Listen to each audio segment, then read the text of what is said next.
So yeah, this is rank 1. Based on the review, it says that this is the best seafood pancake in Seoul. I don't recommend to come here. It was the only conservatory in Asia at that time it was built. I fall in love with it. It's another day here in Seoul, and today we visit our 4th palace, and this is the Changgyeokgung. And I like this palace a lot because firstly, it is not as crowded as Gyeongbokgung. Secondly, it has various structures and various buildings that are built through different periods of time. So you can see slightly modernized buildings here. Like the one behind us, it actually has a driveway and the windows are made of glass panels instead of paper. So the reason why is that this building here has been in use all the way till the 1900s. And there's also a building here that is the only building in the whole of the 5 palaces here in Seoul that has the cobalt blue roof. After visiting 4 palaces, this is currently the best palace. It is also very interesting that in the main hall and some of the buildings, there are light bulbs and electricity. It's a slightly more modern palace. You can see that it is a little bit different from the rest of the palaces that we have visited. So yeah, this is rank 1 for now. There's also a secret garden which you will need an additional ticket to enter. From what we have checked online, it looks like you can make reservation online for the secret garden. You can only head in if you join one of their guided tours. Yep, so do check the timing and do reserve in advance. If you are wearing hanbok, you can enter all 5 palaces in Seoul for free. However, for secret garden, you still need to pay.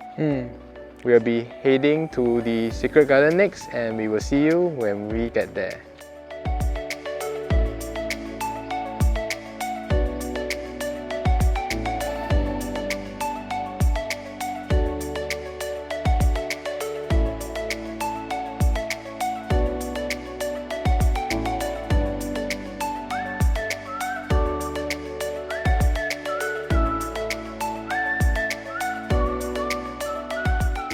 So we have been to South Korea for several days now, but we haven't eaten their mandu, which is their dumplings. And we checked online, the best place to have dumpling here is this Gaeson Traditional Dumpling House. It's awarded the Michelin Beat for 7 years. So we have very high expectation on this dumpling house, and in order to get in here, we actually queued for 20 minutes. It was a pretty long queue, but it moved quite fast. We have ordered their dumpling soup with rice cake, 6 steamed dumpling, and their seafood kimchi pancake. Okay, so what we have ordered has arrived. This is mixture of 3 different dumplings: kimchi, mushroom, and their original one. And first, we have to taste the soup that came with it. It almost feels like the taste of a cream of mushroom soup, but it's not creamy. It's actually a clear soup, so it's pretty flavorful. And now for the item that we have came for. It's actually pretty big. The skin is very thin, and inside you have some amount of soup, and it's a huge mixture of pork, lettuce, and spring onion. Very tasty, very good. So I shall try some of their rice cake.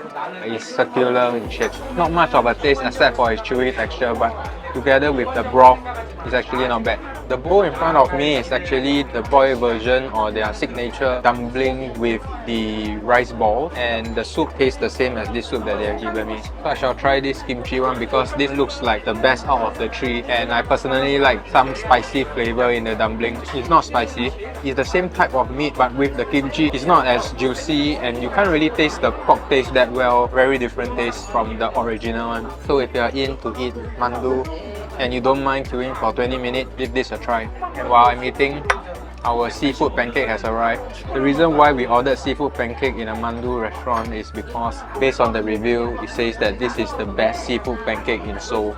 It's a little bit oily. The outer layer is very crispy. It sort of reminded me of the fried carrot cake in Singapore. It has a very nice egg texture, very crispy. The kimchi mixed very well with the egg as well as the seafood. It's really good as well.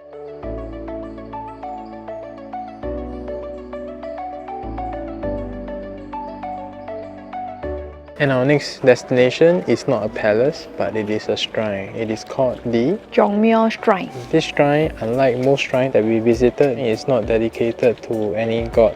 it actually housed the royal ancestors tablet. This shrine is included in the Palace Pass and it has been listed as UNESCO Heritage because until today there is an annual ritual for the royal ancestor. There's nothing much to visit in this shrine because most of the buildings are closed. So if you bought the Palace Pass, then you can come here to have a nice leisure stroll. If not, I don't recommend to come here. Unless it's on the first Sunday of May when they are performing the ritual. Next up, our very last palace. We'll see you when we get there.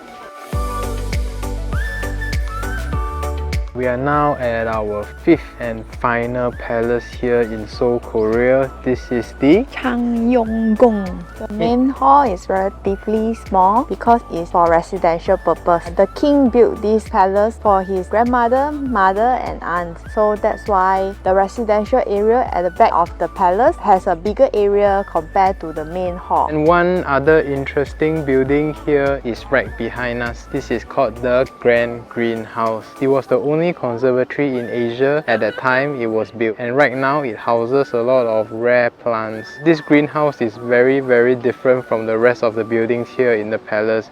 It is actually built by a French. Very beautiful greenhouse. Couldn't imagine that this has been built hundreds of years ago. And so with that, we have completed all 5 palaces here in Seoul. Let us know which is the one that you like the most. Up next is going to be another specialty here in South Korea. It's the raw crab. We'll see you when we get to the restaurant. We have reached the restaurant that sells raw crab. We chose this restaurant because it has been awarded Michelin Guide for 6 years and we bought 2 crab. Total cost is 90,000 won. It comes with a lot of side dishes and rice. They also give seaweed for the rice. I will taste the crab first. Look at the roll of the crab. Taste test. The seasoning is a bit sweet, but the meat is really good. The texture is like jelly. This is the first time I taste raw crab and I fall in love with it. Next time when I'm in Korea, I definitely will come and eat raw crab. Apparently it comes with a steamed egg and soup as well. So we didn't make any reservation and we read online that we will need to make reservation 2 days in advance in order to secure a crab. But we are very fortunate because there is a no-show. So yeah, we got our crab. There's 2 seating for this restaurant, the afternoon and in the evening. So we come in the evening and the evening session start at 5 p.m. and we reach at 5. Since there's a no-show, they offer us the crab. Very lucky. We are just done having our dinner at Jimmy's Kidang and the crab really very good. If you have never tasted raw crab before and you're coming to South Korea, do pay them a visit, but remember to reserve it. The crab is very different from cooked crab in a sense that it's like a jelly-like texture and it retains the flavor of the crab really very well. Especially the egg is very runny, soft, and the texture is really very good. And the taste is really intense. The taste is very flavorful, very intense, but really very nice. Plus all the different side dishes and condiments is definitely worth the 45,000 won we paid per pax for it. Highly recommended to come here, but remember again, do reserve your slot. So now that we are done having dinner, it's time to head back to our accommodation and call it a day. Thank you for joining us today at Seoul. We will see you in our next video. Bye.